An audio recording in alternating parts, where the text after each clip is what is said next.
Hey all, this is Mr. Yeager with Physical Science. We are now looking at graphs, so kind of continuing our initial units, scientific method, experiments, and now graphs. Obviously, again, just moving along in our steps in terms of a very important skill in terms of creating and interpreting them and how they're often used in the physical science class that we do. All right, so here we go. All right.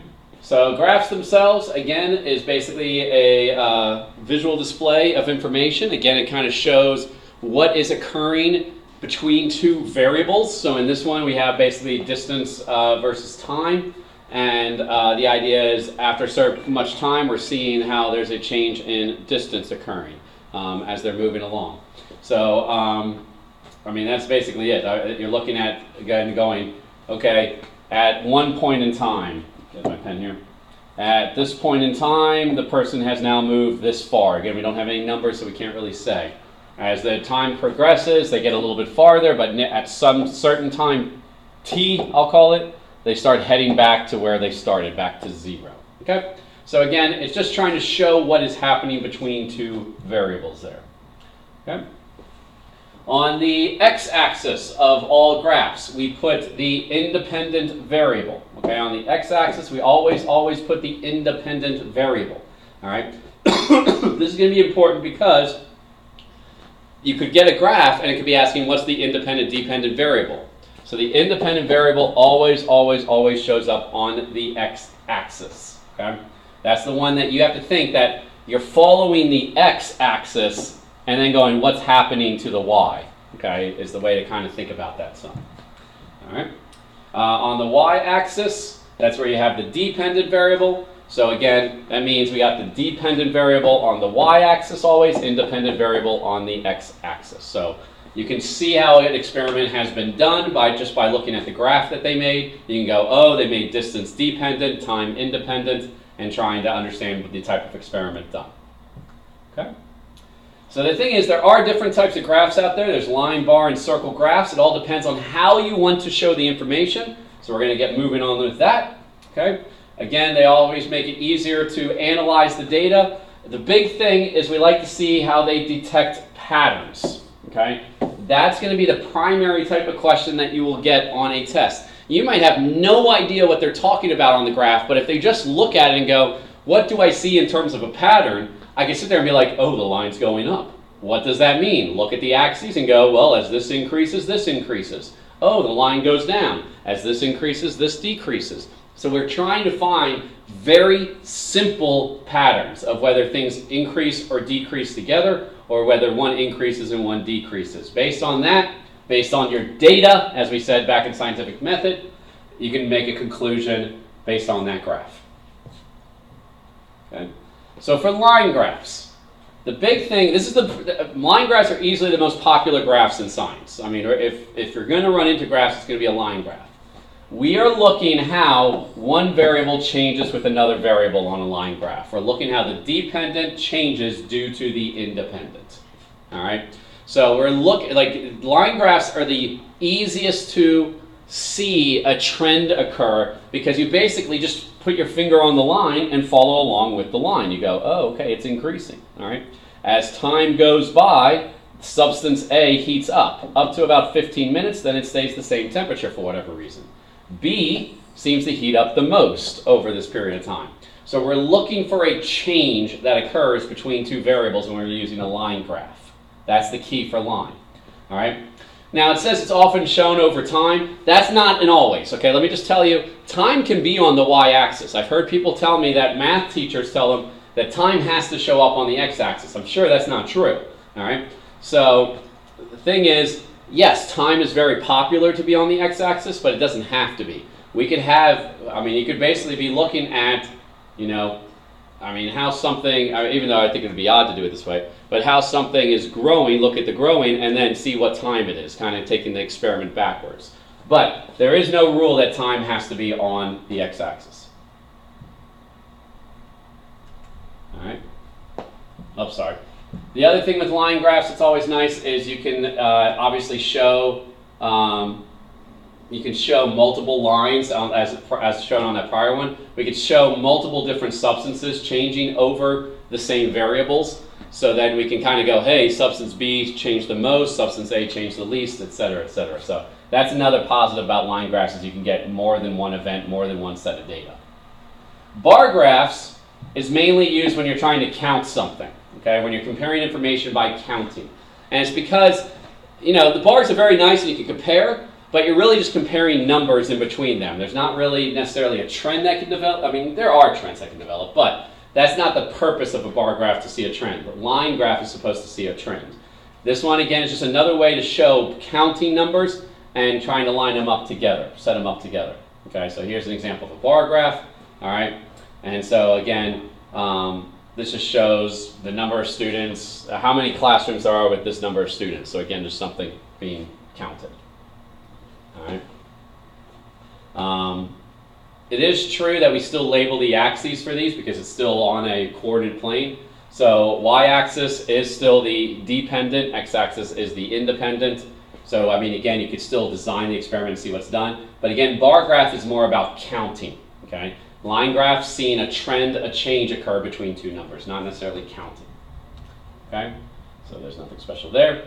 For a circle graph, which we obviously see as sometimes called a pie graph, this is where you're breaking up something that you know the total number and it's breaking up a whole. Okay, like it, I mean, exactly like it sounds.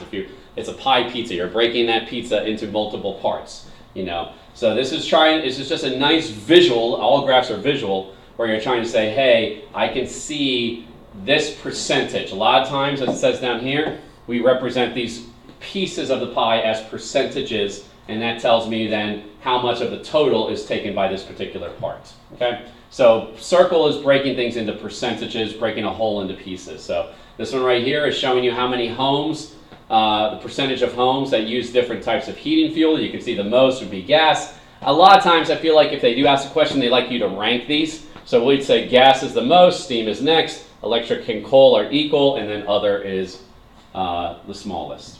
Okay? And again, we're analyzing a total. If they give you the total, so if this is 72 homes, I can sit there and be like, well, how many have gas in them? 72 times 50%, that's equal to 36 homes. So we can get, obviously, some data out of that additional if we need it. Okay? That's it for that. Last couple things with good graphs. All right? This is what I always expect if you have to make a graph.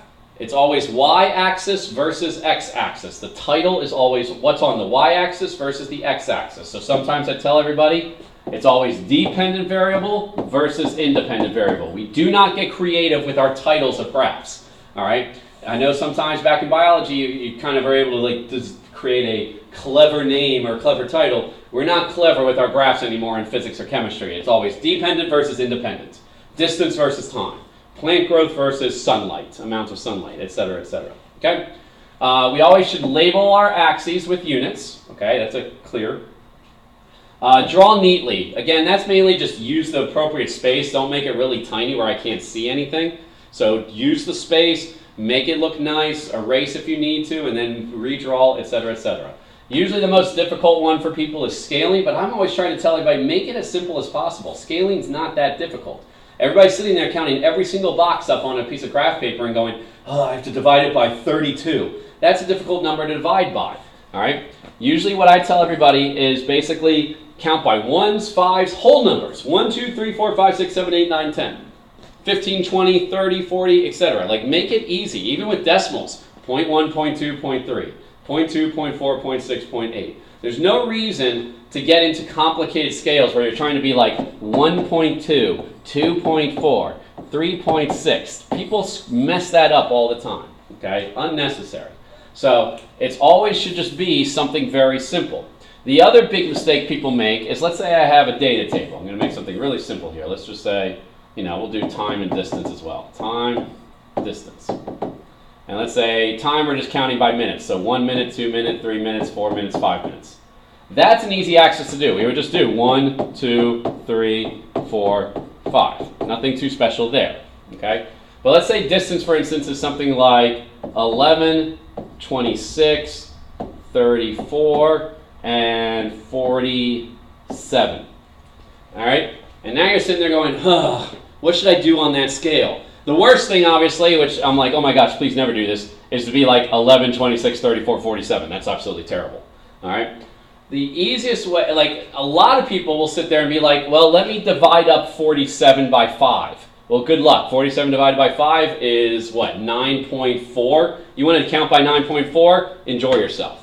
What I would do is go, and this is how I always try to tell students, I go, what's your largest number? 47. What's an easy number I can break up close to that? 50. Good. That's 50, not 55, sorry. 50, okay? All I tell them to do is just go a little bit higher and get to the 0. Pick out, get to the next number that ends with a 0. Because then guess what? What can I do? 10, 20, 30, 40, yeah, I have to extend this a little bit, 50. All right? That's easy for me to do. And I mean, it's easy still to graph. 1 to 11, so just above 10. 2 to 26, so a little bit above halfway. 3 and 34, a little bit less than halfway.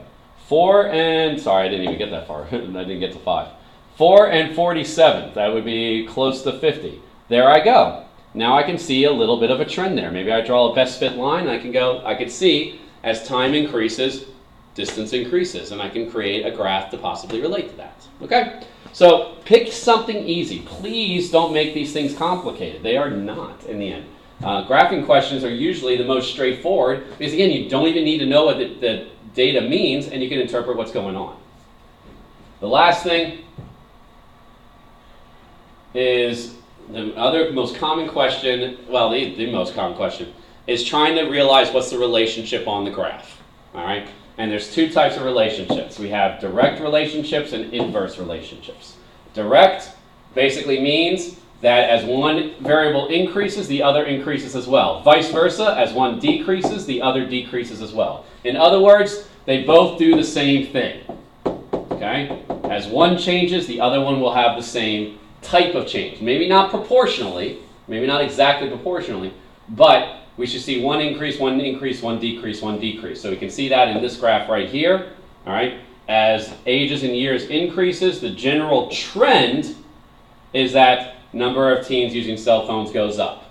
All right? Now on the test, they could be like, what happens between 17 and 18? Yes, we do see a decrease, but that doesn't mean that's the trend on the graph. That's the trend of that particular section. The overall trend is that we see an increase or direct relationship between age and number of teens with cell phones. Inverse, one goes up, the other one goes down.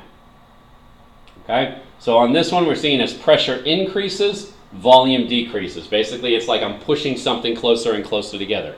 This is called an inverse relationship, and we see a decrease occur. That is the primary type of thing in physical science that they just want you to see, is whether you can tell the trend that's occurring on the graph. And that is basically it, I believe. Yes, it is. All right. Thank you very much.